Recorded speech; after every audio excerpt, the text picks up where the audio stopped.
What's up YouTube? Welcome back to my channel. For those of you that don't know me, hi, my name is Miguel and I'm actually building a $100,000 dividend investment portfolio specifically for passive income while answering some of y'all's questions along the way and sharing my journey here on YouTube and on TikTok as well. And of course we're going over how much passive income my portfolio generated for the month of February 2022. I got a total of 15 dividend payments over the last month. It was double the amount that I got in February of 2021. I'm super excited to share that with y'all. But as always, don't forget to subscribe to the channel if you have not already. Leave a like on the video because it helps out the growth of my channel tremendously. And then comment how much passive income your portfolio generated this month. And let's hop into the intro.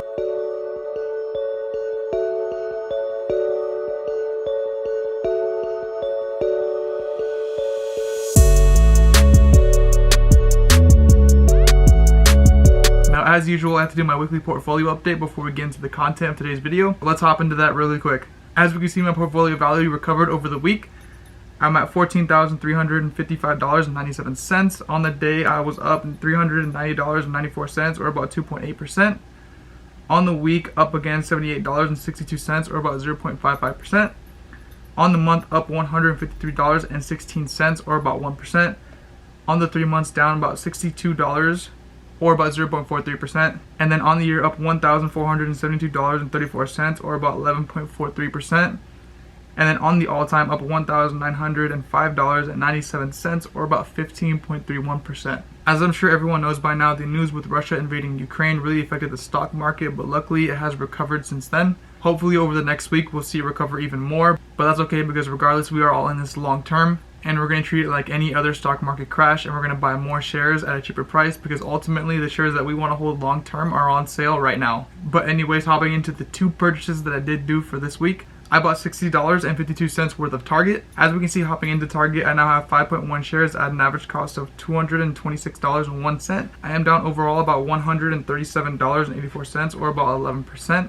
And then as we can see, that portfolio value is just over $1,000. Target is one of those companies that I really want to hold long term, and I am down overall right now. They actually are my biggest loser in my portfolio currently, but that doesn't worry me at all because I'm still collecting sweet dividends from them, which is ultimately going to give me more shares of Target at a cheaper price. And don't get me wrong, it does scare me, but I know the fundamentals behind Target are really good. They always have good revenue reports. I just think they're taking a really big hit right now, but hopefully I can pick up a lot more shares as they're on the road to recovery. The next purchase that I did was buying Starbucks. I bought $65 worth of Starbucks actually, and that $65 gave me 0.70 shares at an average cost of $92.64. Hopping into Starbucks, I now have 2.59 shares at an average cost of $94.46. I am down overall about $5 or about 2%. With Target, I barely even have $200 in here, so I'm not worried about the return right now. And I already got paid a dividend from them after owning them for only 3 weeks. That's really amazing so far. And just like with Target, I think that Starbucks is undervalued right now, and they're only going to go up from here.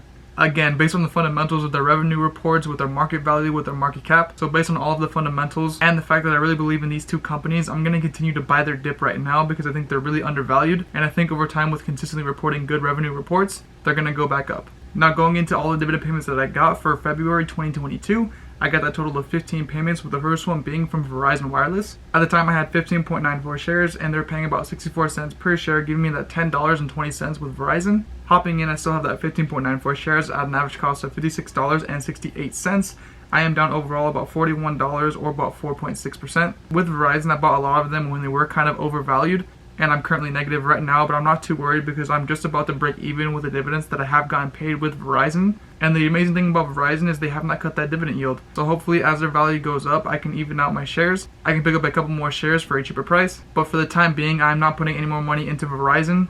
Maybe in a couple of months or so when my Starbucks and Target position are up to where I want them to be. The second dividend payment that I got was from AT&T. I had 17 shares at the time and they were paying 52 cents per share, giving me that $8.84. As we can see, going into AT&T, I still have that 17 shares at an average cost of $29.17. I am down overall about $89 or about 18.12%. Barely even have $400 of AT&T in here. I'm completely okay with this position staying as it is. I do want to find any excuse to hold AT&T long term because I do just still believe in the company. They unfortunately did cut that dividend yield because of that deal with HBO Max, or Discovery should I say. But regardless, I still do believe in them. They still have paid a dividend throughout the time of them being negative and all of the bad news. So for the time being, it's a no-brainer just to continue to hold it, at least in my opinion. But just like with Verizon, I'm not putting any more money into this sector of the stock market. The next dividend payment that I got was from AG&C. At the time I had 14.53 shares and they're paying about 12 cents per share, giving me that $1.74. Hopping into AG&C, I now have 14.53 shares at an average cost of $15.31. I am down overall about $33 or about 15%. With AG&C, they're one of the riskier stocks in my portfolio. They're a high dividend yielding monthly paying stock, and they have consistently paid me that $1.74 for the past year and a half or so. So I can't complain. I knew my risk going into AG&C when I first bought into them. I am not surprised by this return at all. That's why they make up less than 2% of my portfolio. I was positive on them most of the year last year, and they just recently took a hit. So we'll see where they go. Hopefully they can go back up to where they were. The next dividend payment that I got was from Apple. I had 6.03 shares, and they were paying 22 cents per share, giving me that $1.33. With Apple, I still have that 6.03 shares. That's an average cost of $124.28. I'm up overall about $241.59, or about 32%. Obviously, it's a no-brainer that I'm going to hold Apple long term. I do want to throw a couple of $100 at them this year. Hopefully with my tax returns, I can do that. But again, absolutely adore and love Apple, and I don't think that I'm ever going to sell out of this position. The next dividend payment that I got was from EPD. At the time, I had 13.5 shares, and they're paying 46 cents per share, giving me that $6.28. With EPD, I still have that 13.5 shares at an average cost of $20.99. I am up overall about $37 or about 13% with EPD. I was up a lot more with EPD, but the recent news really tanked their stock. Hopefully they can go back up, but I'm actually comfortable putting more money into EPD in the near future. I only have about $300 in there right now. Maybe I can throw another 100 or 200 in as they go back up on the road to recovery. The next payment that I got was from OKE. At the time I had 10 shares, and they're paying about 93 cents per share, giving me that $9.35. I still have that 10 shares of OKE at an average cost of $45.43.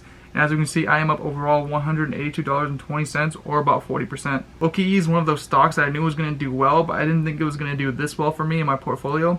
Extremely happy with this return, and I'm kind of nervous to buy more shares of OKE because I don't want to mess up my average cost, but extremely happy with this return. I'm going to continue to collect those sweet dividends from them over time. The next dividend payment that I got was from Homer Foods. I had 22.7 shares at the time, and they were paying 26 cents per share, giving me $5.90. I still have that 22.7 shares at an average cost of $45.19. I'm up overall about $74 or about 7%. If you go back to all of the monthly update videos that I do on this channel, you will know that I was down on Homer Foods a lot last year. I continued to put more money in, dollar cost average in, because I knew long term this is a stock that I want to have in my portfolio. And as we can see, it has paid off tremendously for me. But I am done putting more money into Homer Foods at the moment.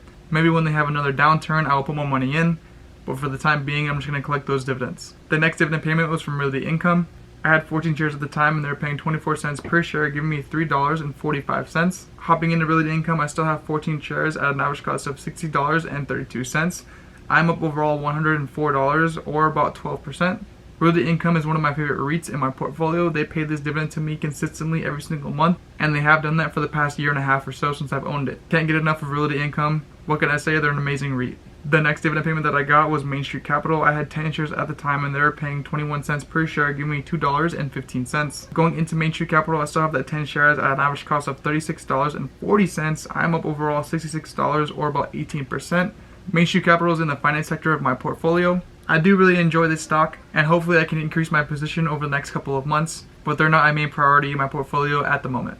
The next dividend payment that I got was from Pembina. At the time I had 10 shares, and they were paying 13 cents per share, but they did withhold 25 cents of that dividend, ultimately giving me $1.40. As we can see, going into Pembina, I still have that 10 shares at an average cost of $25.54, and I am up overall $78 or about 30% with Pembina. This is a great return from an energy sector stock. I am planning on increasing this position slowly over time, but for the time being, I'm completely comfortable with this. The next dividend payment that I got was from Prospect Capital. I had 26.37 shares at the time, and they were paying 6 cents per share, giving me that $1.58. Hopping into Prospect Capital, I still have 26.37 shares at an average cost of $6.15. I'm up overall $51 or about 31% with Prospect Capital. Prospect Capital is another high-yielding, monthly paying dividend stock in my portfolio. Just like with AG&C, they are less than 2% in my portfolio. That is kind of the risk that I took, and as you can see, they are a 50-50 shot. As we can see, one of them is positive and one of them is negative.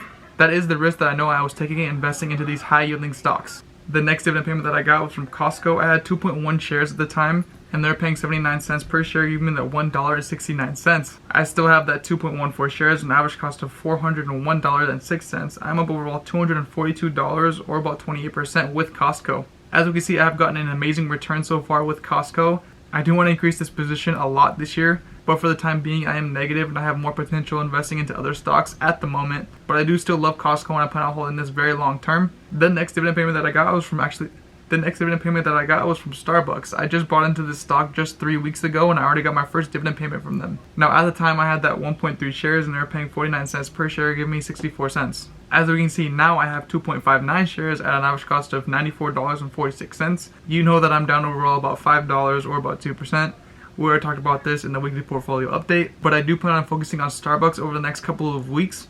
I do feel like they're very undervalued right now and they are going to go back up eventually in the next couple of months. Trying to catch it while it's hot right now and get more shares of this stock for a cheaper price, so ultimately when it does go up to their fair value, I will be sitting really high with a good average cost. The next dividend payment that I got was from PEY. At the time I had 10.9 shares and they were paying about 7 cents per share, giving me that 79 cents. Now hopping into PEY, I still have that 10.94 shares at an average cost of $16.54. I'm up overall about $51 or about 28% with PEY. One of my favorite ETFs that I first started investing into when I was into the stock market as a complete beginner, but they have consistently paid me this monthly dividend over the past year and a half now, and I cannot complain for my return. Going into the last dividend payment that I got from this month is from SPHD.